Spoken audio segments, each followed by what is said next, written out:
ओम शांति। 16 सितंबर 2022 शिव बाबा के महावाक्य। मीठे बच्चे, ये पूज्य और पुजारी ज्ञान और भक्ति का वंडरफुल खेल है।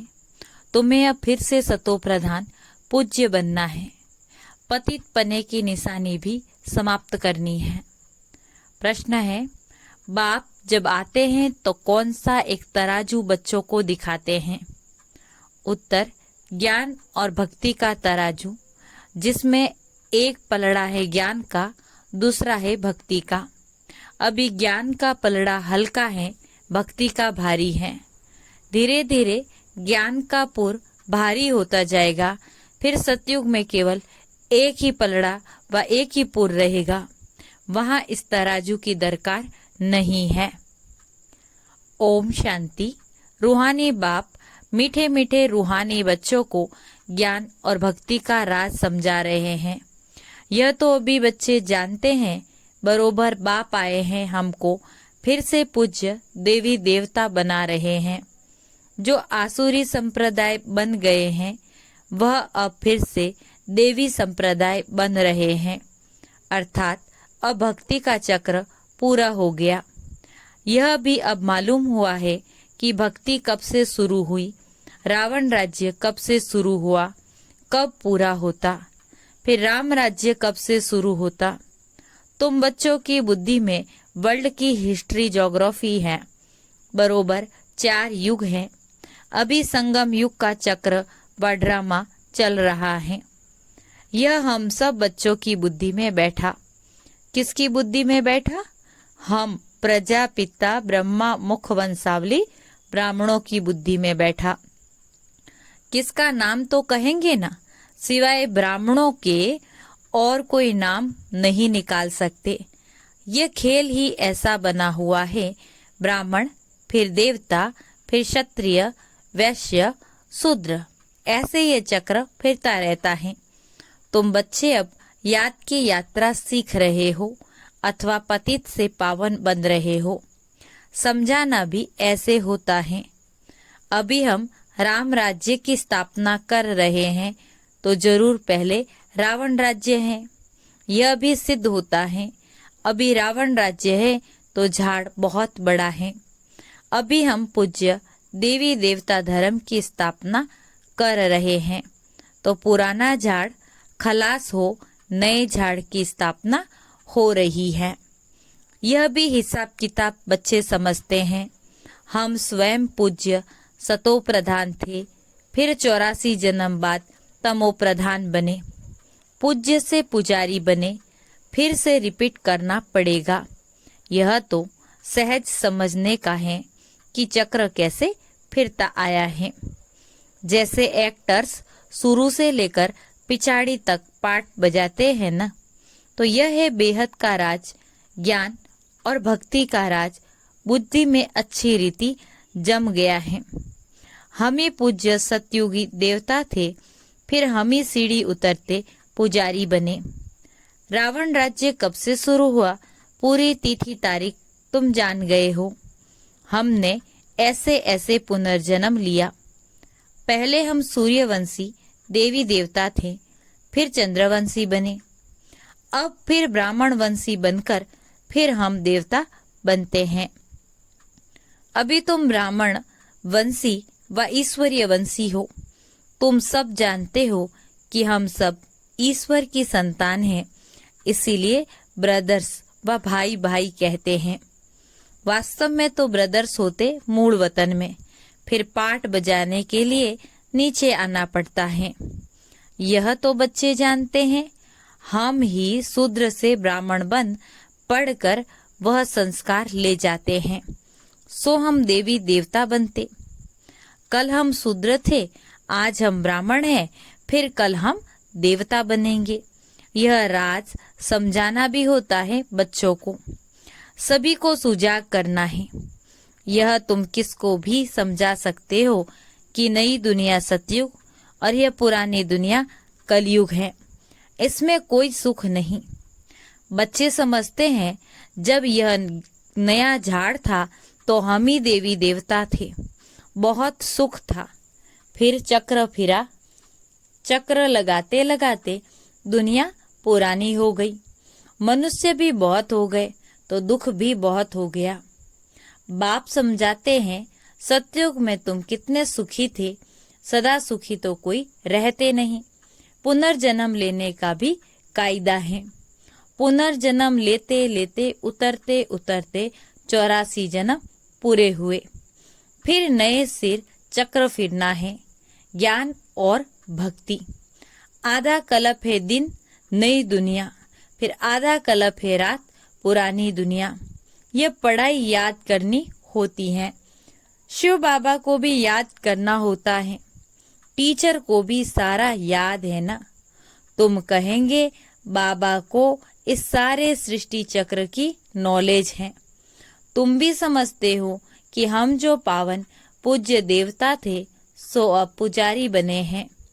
सतो प्रधान, सतो रजो तमो, ये हिस्ट्री ज्योग्राफी तुम ड्रामा की समझते हो।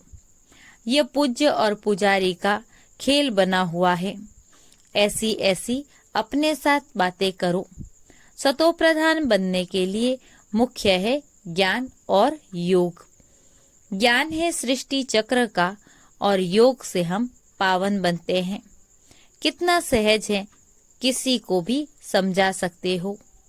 जैसे बाबा भी समझाते हैं ना। सिर्फ बाबा बाहर नहीं जाते, क्योंकि शिव बाबा इनके साथ है ना। कोई भी मनुष्य सदगति को तो जानते नहीं। सदगति की बातें तो तब समझे जब सदगति दाता को पहचाने। तुम्हारे में भी नंबरवार जानते हैं। तुम समझते हो और समझाते भी हो। मूल बात ही है पतित से पावन बनने की। याद से ही तमो प्रधान से सतो प्रधान बनते जाएंगे। यहाँ के बच्चे व बाहर के बच्चे कहते हैं कि योग कैसे लगाए। पतित से पावन बनने की युक्ति क्या है, क्योंकि इसी में ही मुझे है।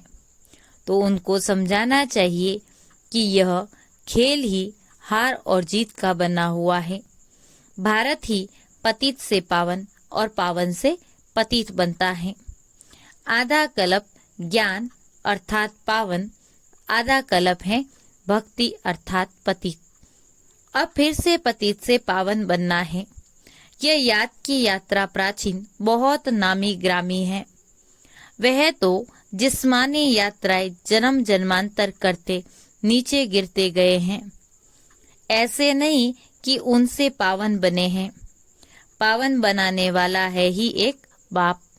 वह एक ही बारी आते हैं। शिव बाबा का पुनर्जन्म नहीं कहेंगे। मनुष्य को ही 84 जन्म के चक्र में आना है। बाबा कहते हैं यह कहानी बहुत ही सहज है, सिर्फ कैरेक्टर जरूर बदलना चाहिए। जब तुम देवताएं थे तो तुम्हारा फर्स्ट क्लास कैरेक्टर था।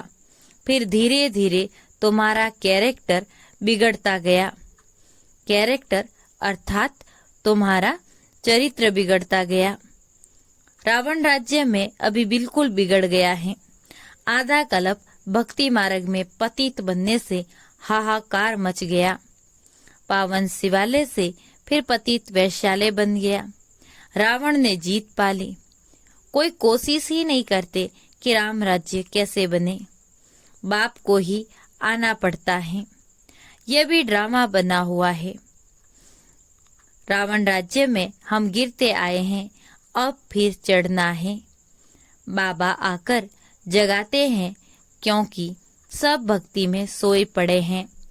बाप आए हैं तो भी सोए पड़े हैं।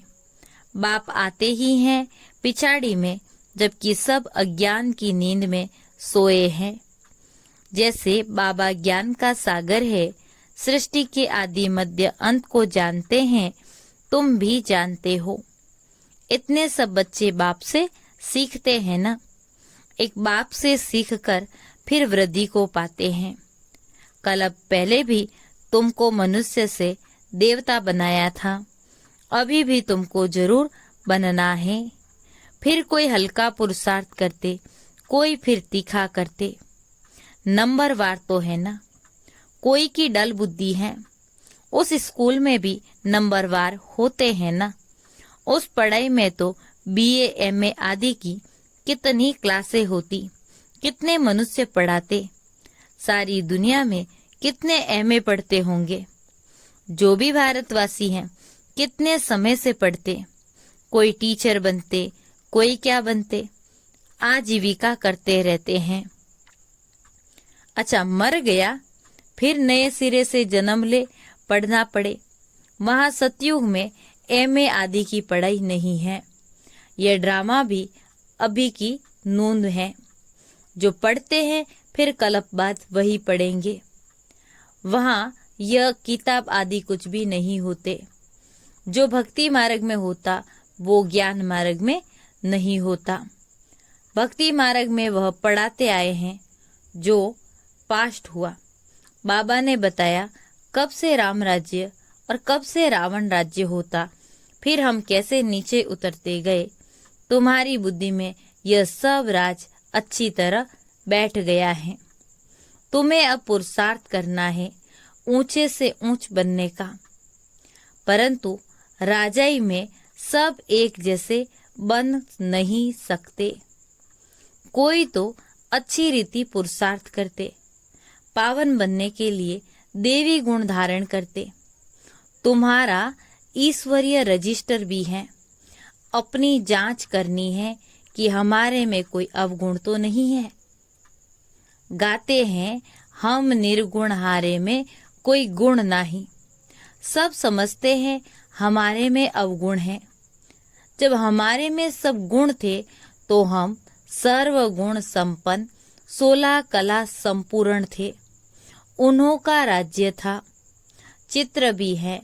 वहाँ ये मंदिर आदि नहीं होंगे। वहाँ भक्ति मार्ग का चिन्ह भी नहीं होगा। भक्ति मार्ग में फिर ज्ञान का रिंचक मात्र चिन्ह नहीं है। यह भी तुम नंबरवार जानते हो। जो अच्छी रीति पढ़कर धारण करते तो क्वालिफिकेशन भी आती रहती। दिल में आता है कि बाप जिससे हम विश्व की बादशाही लेते उनका कितना मददगार बनना चाहिए। हम हैं ईश्वरीय संतान। बाप आए ही हैं सबको सुखदाई बनाने। कभी कोई को दुख नहीं देते। बच्चों को इतना ऊंच बनना है।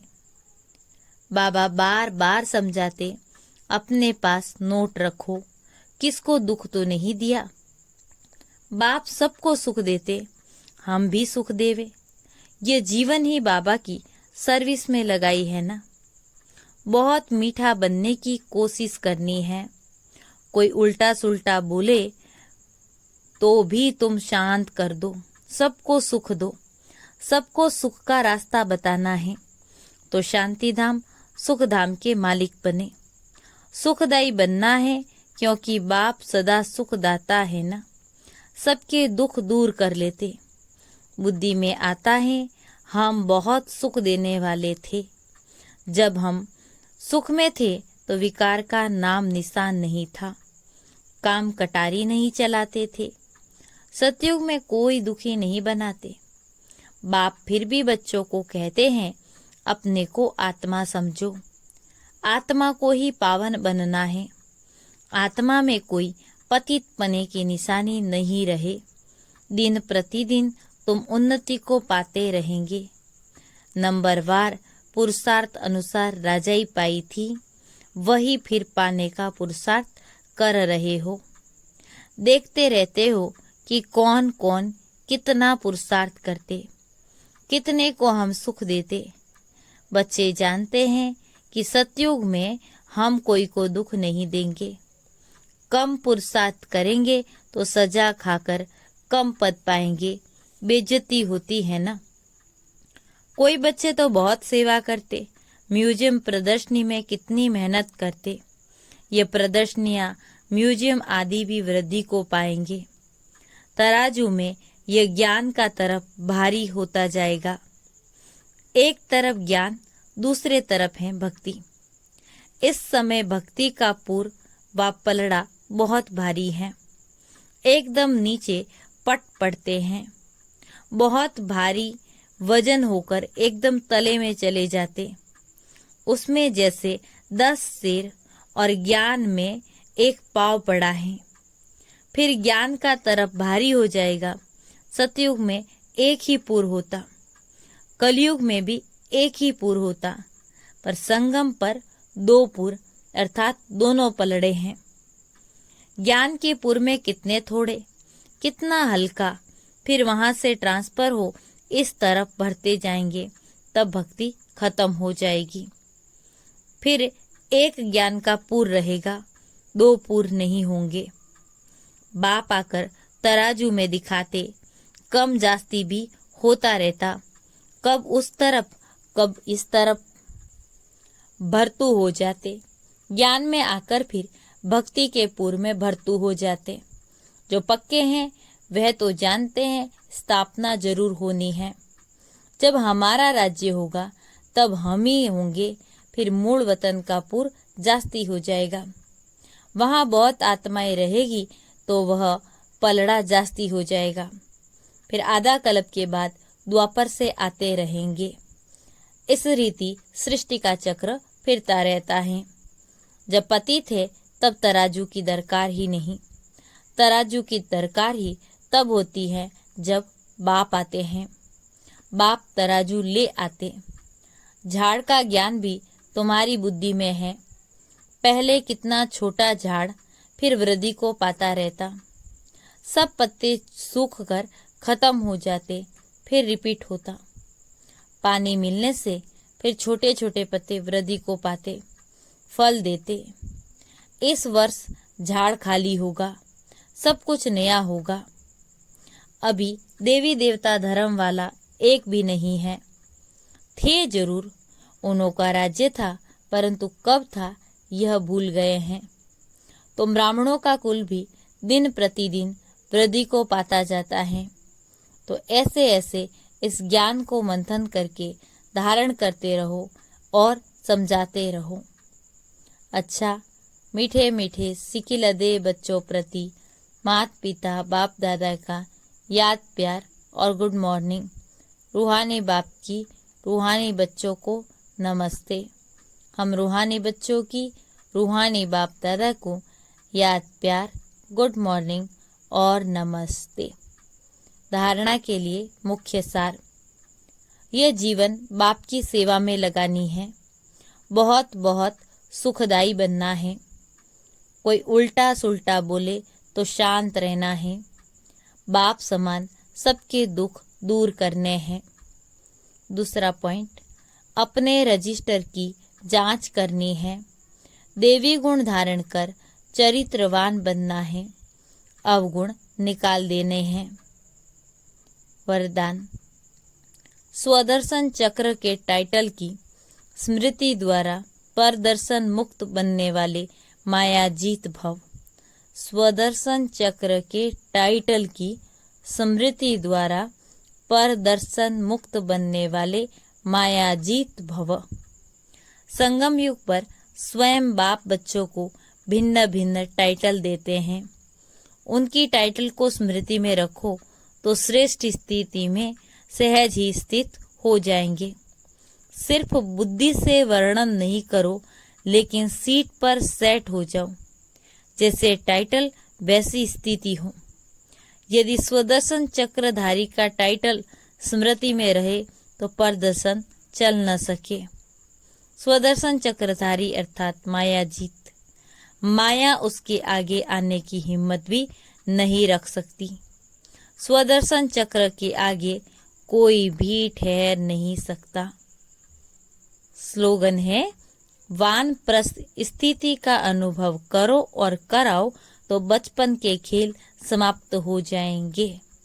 ओम शांति।